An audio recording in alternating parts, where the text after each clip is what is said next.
이 공연을 말한다. 클래식 음악 리뷰 시작하도록 하겠습니다. 이 공연을 말한다. 이번에는 고향 아람누리 극장에서 피아니스트 임현정 피아니스트의 공연을 손민수 음악평론가님과 함께 리뷰를 해보도록 하겠습니다. 선생님 안녕하세요. 안녕하세요. 네, 이번에 고향 아람누리 극장에서 임현정 피아니스트의 라흐마니노프 피아노 협주곡 전곡 편곡 연주였습니다. 편곡 연주를 전곡을 다 했죠. 예, 1번서부터 4번까지 하고요. 일단은 전체 평을 먼저 한번 해주시죠. 리뷰를. 전체 평 소감이 어떻습니까? 그냥 한마디로 임현정 씨 미쳤습니다. 사실 대단한 반응인데요. 이게 그냥 뭐 연주를 잘 하고 못 하고를 떠나서요. 네. 이게 보통 이제 협주곡들 같은 경우에 이제 저도 뭐 지 공부를 하고 뭐 이럴 때 보면은 투 피아노로 한 명은 오케스트라 반주 부분을 치고요.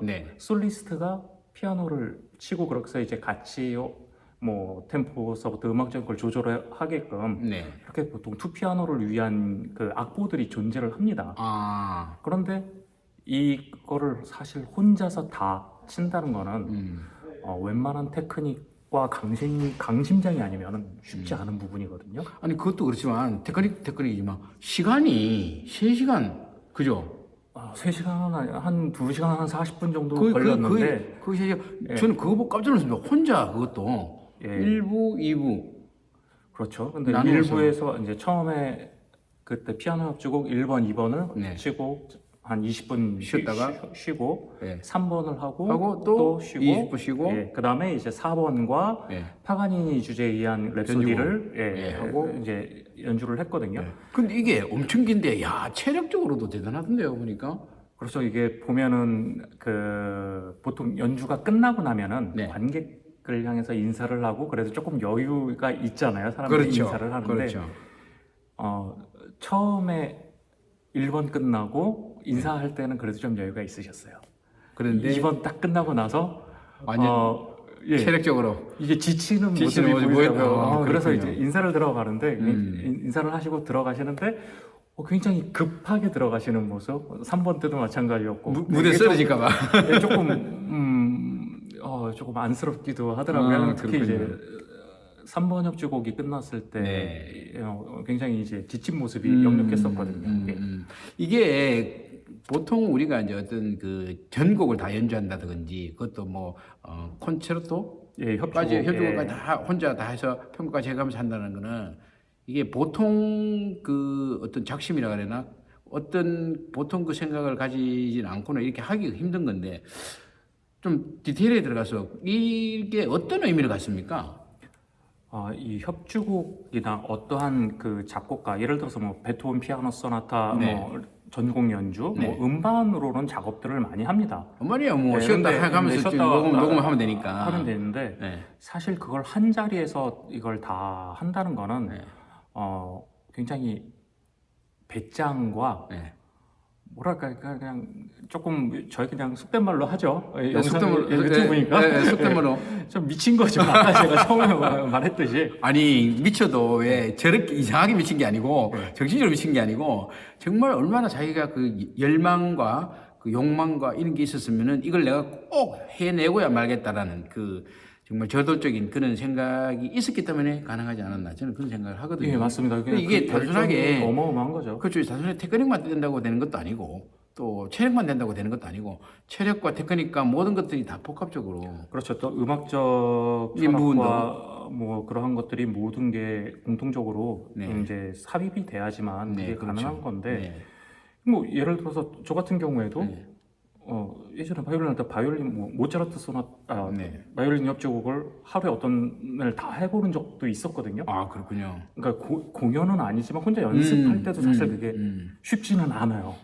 그런데 이걸 무대에서 관객을 앞에 두고 더군다나 그냥 어떻게 보면은 협주곡의 본인 솔로 부분만 그렇게 한다 그러면은 그래도 대단하다고 생각하는데 그래도 쉽지 않은 연주다라고 생각을 하는데 사실 이 반주 부분을 함께 연주를 하면서 해야 되기 때문에 아마 그래서 어떻게 보면은 우리가 일반적으로 듣는 라흐마니노프와는 굉장히 많은 좀 차이가 있기는 했었습니다. 그러니까 예. 예. 왜 그러냐면은 좀 난해하게 들린다 그래나? 그렇죠. 제 말이 그럴 수 맞는지 있죠. 모르겠지만 좀 예. 난해하게 들리는 부분이 많더라고요. 예, 특히 이제 1번하고 4번 같은 경우에는 처음부터 이제 그 라흐마니노프가 피아노 협주곡 1번을 처음에 썼을 때는 네. 실패한 공연이었어요. 아, 그래요? 예, 그래서 2번과 3번을 쓰고 나서 나중에 1번을 다시 한번 이제 편곡을 해서 다시 쓰게 됐었는데 네. 그렇기 때문에 어떻게 보면 그 2번과 3번에서 얻었던 그런 오케스트레이션과 피아노 테크닉적인 거를 예. 응집시켜서 테크닉을 더 녹였기 때문에 일반적으로 우리가 2번과 3번의 라흐마니노프를 생각하면 굉장히 선율틱하고 웅장하고 하지만 그것과는 조금 거리가 있어요. 조금 밀도가 조금 더 오케스트레이션에 대한 밀도가 조금 더 있거든요. 그렇기 때문에 어떻게 보면 조금 일반 청중이 듣기에는 조금 어려울 수도 있다. 예, 그리고 제가 이렇게 보면서 저는 그 피아니스트가 연주하는 동안 발을 좀 많이 봤었어요. 발? 예. 왜요? 좀 거리가 있으니까 네. 이제 얼굴이나 손은 안 보이는 자리지만 네. 발은 보이거든요. 페달을 쓰는 게. 아, 그렇습니까? 예, 그런데 이제 페달링이 네. 이제 일반적으로 라흐마니노프를 할 네. 때와 차이가 있더라고요. 아, 그래요? 왜 그러냐면 오케스트라 사운드도 유지를 해야 되니까 똑같이 솔로를 하듯이 페달을 썼을 경우에는 소리가 다르군요. 예, 화음이 달라질 수도 있어요. 그렇군요. 예, 겹치기도 하고요. 아, 그만큼 테크닉도 뛰어나야 된다는 설명이 되겠네, 그죠? 예, 그리고 제가 그 이면정이라는 피아니스트를 처음 알게 된 게 네. 한 10여 년 전이었던 것 같아요. 네. 그러니까 그 이탈리아 피아니스트 친구가 하나 있는데요. 네. 그 친구가 저한테 영상을 보여주면서 얘 동양인인데 너무 피아노 잘 친다. 피아노 얘 되게 신기해. 그런데 얘 어느 나라 사람인지 알아? 이러고 묻더라고요. 신기하다는 게 뭐죠? 어떻게 해서 신기하다 그러지? 테크닉이 워낙 좋아서. 테크닉이 너무 잘 좋으니까 예, 신기하다. 그 정도로 신기할 정도로 테크닉이 좋다는 뜻이에요. 예, 그래서 그때 그 영상을 보는데 보니까 이름이 한국 사람이에요. 얘 한국에다가 여자 그게 이면정이었군요. 예. 와, 그래서 그럼 이제 그때부터 아주 유명했네요. 저는 그 당시에 처음 알게 된 그 이면정이라는 피아니스트를 처음 알게 됐었는데 그 영상을 보면서 와 진짜 테크닉 좋다. 근데 이 사람이 왜 많이 안 알려졌지? 막 이런 의구심도 처음에는 있었어요. 아니 외국에는 지금도 유명한 사람이 많은데 우리나라에 안 알려진 사람 아직도 많습니다. 정말 왜냐하면 많습니다. 외국에만 알려져 있지. 네. 한국 이게 사실은 한국 안에 이 한국 요 내가 사실 좀 없거든요. 좀 근데 우리 마케팅적인 측면이 좀 강하죠. 네, 우리나라 이 음악가들이 세계적인 음악가들이 굉장히 많습니다, 사실은. 정말 많아요. 콩쿠르 같은 데도 막 1등을 막 해주고 그러는데 그런 측면으로 봤을 때는 이면정이라는 피아니스트는 대단한 사람입니다, 그죠? 예, 뭐 사실 이면정 씨 같은 경우에 뭐 음반도 작업도 지금 많이 하고 왕성하게 하고 있고 콩쿠르 이력도 있고 다 좋습니다. 그런데 뭐라 그럴까 조금 더 안 알려진 게 저는 사실 조금 아쉽기는 하더라고요. 근데 그 공연장에서 같이 이제 공연을 보셨지만 네. 저한테 말씀하셨잖아요. 오 소리 되게 크다. 그런데 이게 그 5곡을 연주를 하면서 네.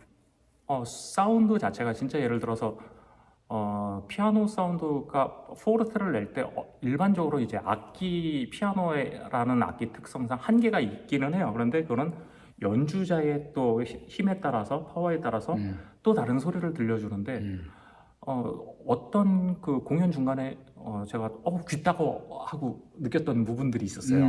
그만큼 라흐마니노프를 연주를 하면서 굉장히 강한 그 에너지를 발산하고 있었다는 게 느껴졌었거든요. 아무튼 제가 보기에는 이거는 진짜 역사적으로 전무후무한 일이 아니겠나 그 정도로. 예, 제가 그거를 적어왔는데요. 네, 공연장 로비에 네. 그 홍보 배너가 있었는데 네. 나도 살아 있었으면 갔다. 누가? 요한 세바스찬 바. 야, 바가 그런 말을 할 정도로? 예, 그러니까 이제 이게 재밌게 만들어낸 건데 또 네. 어케했냐? 해놓고 라흐마니노프. 그래서 나 호들갑 떨지 마라. 그저 나보다 약간 더 잘 치는 수준이다. 누가? 프란츠 리스트. 오, 리스트가. 예, 와. 근데 이제 좀 가상으로 이렇게 가상으로 이제 그렇게까지 홍보 배너를 했지만 야, 그 놀라운 저는 광고 카피입니다. 바하가 공감됐어요. 바하가 뭐라 그랬습니까? 나도 살아 있었으면 공연에 갔다. 야, 그 정도로 이 공연이 굉장히 획기적이다는 표현이 맞을지 모르겠지만 대단한 공연입니다. 예, 그죠? 맞습니다. 이게 쉽게 아무나 할 수 있는 게 아니죠, 그죠? 예. 피아노를 좀 친다 해도 이게 라흐마니노프를 콘체르토로 전곡을 다 연주한다는 거는 정말 네, 그것도 무대에서. 예? 그 녹음도 아니고 연습실이 아닌 무대에서. 야. 예, 물론 이제 중간에 버거워하고 예. 조금 제가 듣기에 조금 미스적인 부분도 있기는 있었어요. 근데 그게 좀 후반부에 나타나서 좀 아쉽기는 했었지만 그래도 그거를 끌고 간다. 그리고 그걸 전부 다 안보로 간다. 그치 맞아. 예, 또 전체가 다, 안 보였어요. 예, 외우고 하더라고요. 예, 근데 악보를 보지 않고. 예, 그러니까 저는 이제 사실 이면정 씨를 개인적으로 만나면 물어보고 싶었던 게 하나가 있었는데 뭡니까? 투피아노 악보를 보고 준비를 하셨어요? 아니면 풀스코어를 놓고 준비를 하셨어요? 사실 궁금하기는 하더라고요. 저 혹시 면정 씨 이 영상 보시면 밑에 댓글 좀 남겨주시기 바랍니다. 야, 저도 궁금합니다. 예. 그리고 또 보신 거는 또 라흐마니노프라는 네. 작곡가가 네. 작곡가이기 전에 그 굉장히 훌륭한 피아니스트였어요. 그리고 피아니스트이자 지휘자이기도 했었거든요. 그러니까 라흐마니노프가 처음에 이제 피아노를 이제 4살 때 이제 시작을 해서 모스크바 음악원에서 공부를 했는데요. 처음에 라흐마니노프가 작곡한 그 교향곡 1번이 아주 처참하게 실패를 했습니다. 그래서 한 우울증에 빠져가지고 거의 3, 4년간 작곡을 아예 안 했었어요. 예. 그러고 나서 피아노 협주곡 1번을 작곡을 하게 됐는데 이 피아노 협주곡 1번이 오피 넘버 1이에요. 본인의 첫 작품이 피아노 협주곡이에요. 이게 라흐마니노프가 뛰어난 피아니스트였기 때문에 그게 가능한 거였거든요.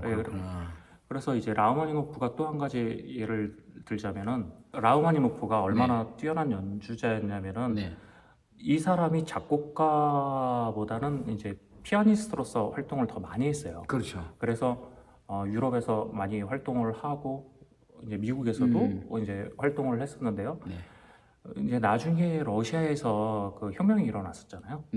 그래서 이제 러시아 국을 등지고 이제 미국으로 갔죠. 예, 건너가서 이제 뉴욕에서 정착을 하게 됩니다. 그렇죠. 그러면서 이제 라흐마니노프 피아노 협주곡 4번이 아닌 그 이제 랩소디 같은 경우에는요.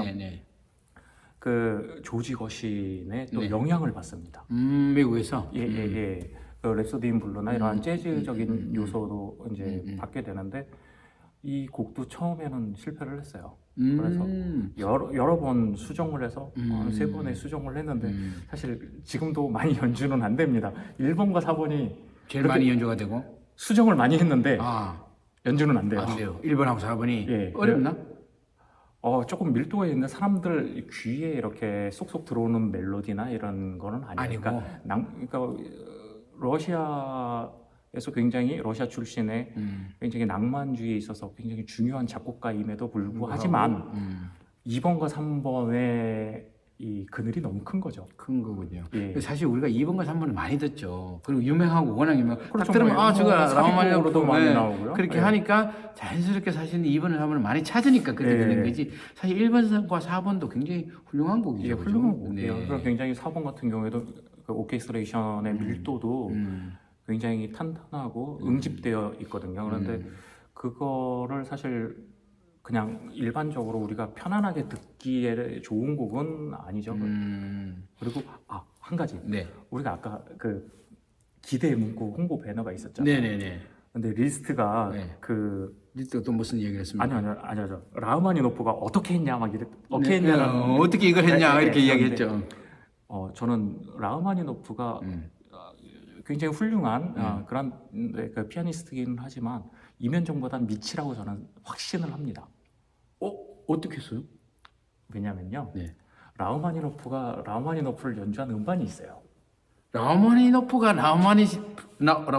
자기를 연주한 음반이 따로 있다고? 예, 있어요. 자기 곡을 자기가 연주한 게? 예, 그게 이제 저도 꽤 오래 전에 어떻게 다 이제 레코드 가게에서 예전에 한번 그걸 발견을 해서 여러 장을 사가지고 이제 지인들한테 주고 막 그랬었는데요. 아, 그래요?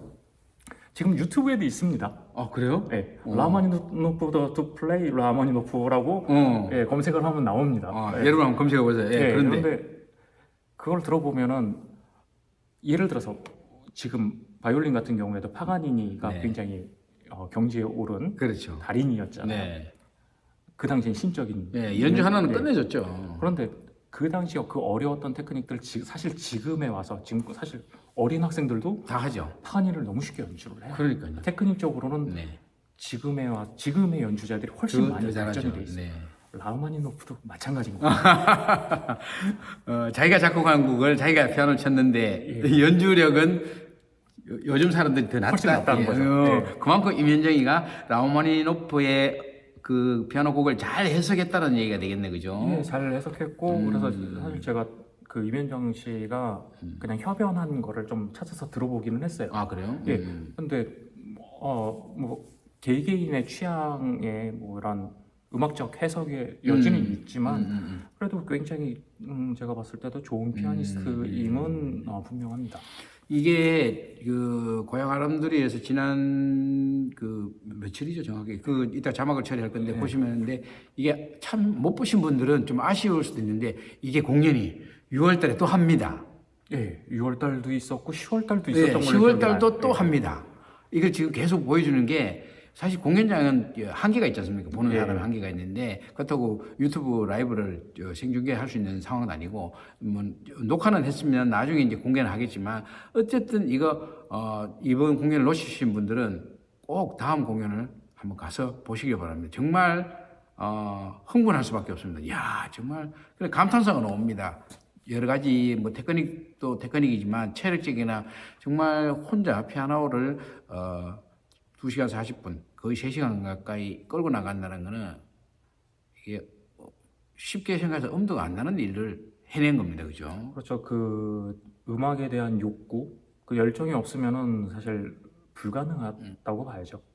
선생님께서 그러면은 아까 그 배너 광고에 문구 나오는 것이 이번 공연을 한마디로 요약을 딱 해주고 마무리를 하도록 하겠습니다. 어떻게 요약하겠습니까? 그 바흐가 나도 살아있으면 갔다. 어케했냐 라흐마니노프. 호들갑 떨지 마라. 그저 나보다 약간 더 잘 치는 수준이다. 프란츠 리스트.